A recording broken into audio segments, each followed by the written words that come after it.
नमस्कार। आज आम आलोचना करवा 2026 वर्ष केमिति रहिबो अकॉर्डिंग टू न्यूमरोलॉजी एस्ट्रोलॉजी अनुसार केमिति रहिबो केमिति कटिबो को डेट ऑफ बर्थ रे बार्थ रे आपनकर जन्म को डेट ऑफ बर्थ आपन पई भलो को तारीख रे जो माने जन्म होइछन तांग पई को डेट ऑफ बर्थ भलो रहिबो वर्ष का सारा तारी विषय डिस्कस करबा according to numerology and astrology अनुसार KP astrology okay KP very important topics.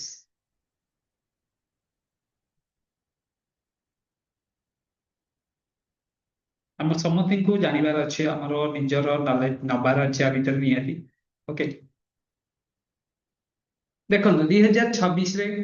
कौन सी तारीख जन्म सबुठ श्रेष्ठ रही मसीह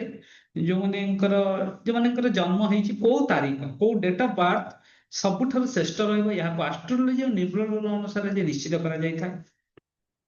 2026 सबुठ श्रेष्ठ लकी पावरफुल जन्म तारीख यूनिवर्सल वन कहीं वन आम विषय आलोचना करवा नुआ आरंभ लीडरशिप 2026 अत्यंत शुभ रो मान date of birth once okay number one energy most powerful days 1 10 1 9 28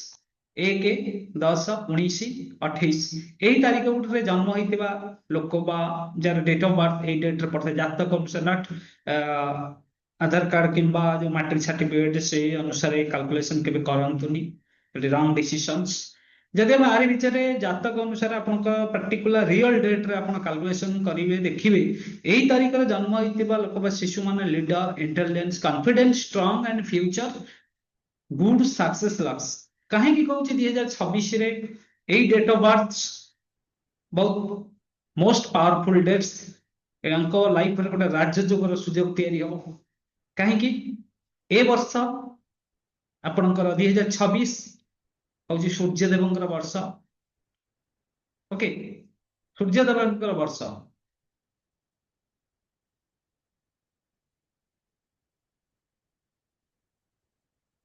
देखो 2026 हूँ सन इयर 2026 को जोग कले 202 + 6 = 10 = 1 होल इयर कैरी सन वाइब्रेशन तेणु 2026 सूर्यंकर वर्ष रन कर ए वर्ष सूर्य वर्षर मालिक हे ए वर्ष को शासन करेंगे सूर्य तेणु ए डेट ऑफ बर्थ जो मानकर जन्म होती निश्चित शुभाशुभ फल फल मिल ओके ता सहित सूर्यंकर प्लैनेट्स मित्र प्लैनेट जमी वैदिक एस्ट्रोलॉजी अनुसार वैदिक आम जो एस्ट्रोलॉजी ज्योतिष शास्त्र अनुसार जब आम चिंता करवा सन मित्र किए होचन मून चंद्र मार्स मंगल जुपिटर तीन टे आपण देखो जो ग्रह रजा शासन कर तार पाख लोक से सुविधा दब तार पाख प्लानेट को से सहयोग कर पाख लोक ही सुविधा कर तेणु आ भितर देखु आपणकर moons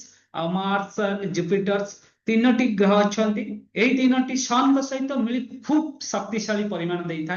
leadership frame confidence success and name and career growth okay आगु जीवा को नंबर देखंतु मून हूँ चंद्र जार नंबर हूँ न्यूमरोलॉजी नंबर हूँ 2 मार्स हूँ मंगल जहां नंबर हूँ 9 जुपिटर हूँ गुरु जहां नंबर हूँ 3 बेस्ट डेट जो माने 2 कि 11 29 बर्थ ऑफ डेट थब जो मानकर 9 कि 27 कि 18 डेट ऑफ बर्थ हम नंबर 3 हूँ 3 21 डेट ऑफ बर्थ हम से बहुत सुविधा हम कि सबुठ बेस्ट डेट हम टॉप ओवरऑल 19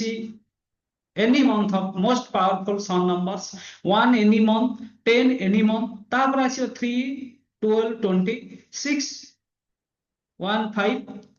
तापर 26 सन इयर ए इयर रे सूर्य जेतु शासन करिवे सूर्यंकर पाख ग्रह जो रहिबे 2000 फाइनेस्ट डेट्स प्योर एटा प्योर सन्स एक पई बहुत सुविधा जो लोक माने 1 तारीख रे जन्म होइतबे 1 नंबर डेट जेकोन से मंत्र जनवरी हो फेब्रुआरी मार्च जेकोन से मंत्र 1 रे डेट हेतबे तांको रूलिंग प्लैनेट रे सूर्य थेबे एतांको ए वर्ष बहुत आसानिक बहुत फल प्रदान करिवे राजयोगर संभावना आपन लाइफ रे बहुत भल समय आसीबो ଜାନୁଆରୀ ମାସଠାରୁ ଏ 2026 ବହୁତ ଭଲରେ କଟିବ, ଆପଣଙ୍କ ଲାଇଫରେ ବହୁତ ଡେଭଲପମେଣ୍ଟ ଆସିବ। କାହିଁକି ନା ଆପଣଙ୍କର ସୂର୍ଯ୍ୟଙ୍କର କ୍ୟାରେକ୍ଟରକୁ ଆପଣ ନିଭେଇବେ। ସୂର୍ଯ୍ୟ ହଉଛନ୍ତି ଆପଣ ଜାଣିଥିବେ sun is the biggest planet of, ଯେତେକ ପ୍ଲାନେଟ ଅଛନ୍ତି ତାଙ୍କ ଭିତରେ ସବୁଠାରୁ ବଡ। ତେଣୁ ସୂର୍ଯ୍ୟଙ୍କୁ ନେଇକିନା ସମସ୍ତେ ଚଳନ୍ତି। ତେଣୁ ଆପଣ ଏ ବର୍ଷ ରାଜତ୍ୱ, ଆପଣଙ୍କ ରାଜସ୍ୱ, ଆପଣଙ୍କର ଧନ ଯୋଗ ସବୁ ଆପଣଙ୍କ ଲାଇଫରେ ପୂରଣ ହବାର ଚାନ୍ସ ରହିବ ଈଶ୍ୱରଙ୍କ ଇଚ୍ଛାରେ। ଆଉ 10 ବି ସେରକମ 10 ରେ ଯୋଉ ଜନ୍ମ ଦେଖନ୍ତୁ 1+, କାହିଁକି ନା ଆପଣଙ୍କ ଯୋଉମାନେ ବାର୍ଥ ଚାର୍ଟ କାଲକୁଲେଟ କରୁଛନ୍ତି ଆମେ ସେଇଟାକୁ ବି ଜାଣିପାରିବା। ଓକେ, ତେଣୁ ବୈଦିକ ଆଷ୍ଟ୍ରୋଲୋଜି ଅନୁସାରେ ସନଙ୍କର ମିତ୍ର ହଉଛି ସାଧାରଣତଃ ଚନ୍ଦ୍ର, ମଙ୍ଗଳ, ଗୁରୁ। ଆକୁ ମନେ ରଖନ୍ତୁ। ଏ ତିନୋଟିକୁ ନିଶ୍ଚିତ ଭାବେ ଆପଣ ଯେମିତି ଲାଇଫରେ, ଯେମିତି ଆପଣ ଯେତେବେଳେ ମନେ କରନ୍ତୁ ମନ୍ତ୍ରୀ ହେବେ କିମ୍ବା ଯେକୌଣସି ରଜା ହେବେ, ଆପଣଙ୍କର ପାଖ ଲୋକଙ୍କୁ ଯେମିତି ସହଯୋଗ କରିଥାନ୍ତି, ଅନ୍ୟ ଲୋକଙ୍କୁ ଯୋଉମାନେ ଅସୁବିଧା କରିଥାନ୍ତି ତାଙ୍କୁ ସହଯୋଗ କରନ୍ତିନି, ସେଇ ରକମ ଲାଇଫରେ ସୂର୍ଯ୍ୟ ଯେତେବେଳେ ରଜା ହଉଛନ୍ତି ଏ ବର୍ଷ, ଏ 2026 ଟୋଟାଲ ହୋଲ ଇୟର ସୂର୍ଯ୍ୟ ଯେତେବେଳେ ରଜା ହେବେ, ତାଙ୍କର 3 ଜଣ ପାଖାପାଖି ମୁନ୍ସ, ମାର୍ସ ଆଣ୍ଡ ଜୁପିଟର, 3 ଜଣ ତାଙ୍କର ଭଲ ଫ୍ରେଣ୍ଡସ୍ ବା ତାଙ୍କର ମିତ୍ର ଗ୍ରହ। ସେମାନଙ୍କ ନମ୍ବର ବି ନିଶ୍ଚିତ ଭାବରେ ବହୁତ ଭଲରେ କଟିବ। ଯେମିତି ମୁଁ ଏଇଠି କହୁଥିଲି, ଦୁଇ ଦୁଇ ହଉଛି ମଙ୍ଗଳ, 11 1 ମିଶିଲେ ଆପଣ ଯେମିତି 2 ହଉଛି ଚନ୍ଦ୍ର, ସେରକମ 2+9 11 ହଉଛି, ତାକୁ ମିଶେଇଲା ପରେ 2 ଆସୁଛି, 2 9 3। ଏ 3ଟା ଗ୍ରହଙ୍କର ପାଖାପାଖି ଯୋଉମାନଙ୍କର ଡେଟ୍ ଅଫ ବାର୍ଥ 3ଟା ଡେଟ୍ ଅଫ ବାର୍ଥ ସହିତ ମିଶୁଥିବ, ତାଙ୍କ ଲାଇଫରେ ବି ନିଶ୍ଚିତ ଭାବରେ ଡେଭଲପମେଣ୍ଟ ଷ୍ଟାର୍ଟ ହବ 2026ରେ। ଆପଣ ଦେଖିବେ 26 ଆପଣଙ୍କ ପାଇଁ ବହୁତ ସକାରାତ୍ମକ ଆଶା ନେଇ ଆସିବ, ବହୁତ ଯୋଗ ନେଇ ଆସିବ, ବହୁତ ଭଲ ଯୋଗ ଆପଣଙ୍କ ପାଇଁ ଆସିବ। ସବୁଠାରୁ ମୁଁ କହିବି ବେଷ୍ଟ ଯୋଗ ଆସିବ ଆପଣଙ୍କ ଲାଇଫରେ ଯୋଉମାନଙ୍କର ଡେଟ୍ ଅଫ ବାର୍ଥ ମୁଁ ଆପଣଙ୍କୁ କହୁଛି, ଯୋଉମାନଙ୍କ ଡେଟ୍ ଅଫ ବାର୍ଥରେ 1 1 0 1 9 28, ଯୋଉମାନେ 1 10 19 ଆଉ 28ରେ ଜନ୍ମ ହେଇଛନ୍ତି, ତାଙ୍କ ପାଇଁ ଏ ବର୍ଷ ବହୁତ ଆଚ୍ଛା ଖାସା ଯୋଗ ରହିବ, ବହୁତ ଭଲ ଯୋଗ ରହିବ ଏ ବର୍ଷ ଆପଣ ମାନଙ୍କ ପାଇଁ। ଆଉ ଦେଖନ୍ତୁ, ନିଶ୍ଚିତ ଭାବରେ ଆପଣଙ୍କ ପାଇଁ ଏ 2026 ବହୁତ ଭଲ ସମୟ କଟିବ ଆକର୍ଡିଂ ଟୁ ନ୍ୟୁମରୋଲୋଜି। ଯୋଉମାନେ ବହୁତ ମାନେ ଡେଭଲପମେଣ୍ଟ, ଅନେକ ଡେଭଲପମେଣ୍ଟ ରାସ୍ତାରେ ଆପଣ ପାଦ ଦେବେ। ନୂଆ ଯାହା ସୂର୍ଯ୍ୟଙ୍କ ପାଖରେ ଥବ, ସୂର୍ଯ୍ୟଙ୍କର କ୍ୟାରେକ୍ଟର ଯେମିତି 3ଟି ଦେଖନ୍ତୁ, ସନଙ୍କର ସହିତ ଖୁବ ଶକ୍ତିଶାଳୀ ପରିମାଣ ଦେଇତା ଲିଡରସିପ ହବ,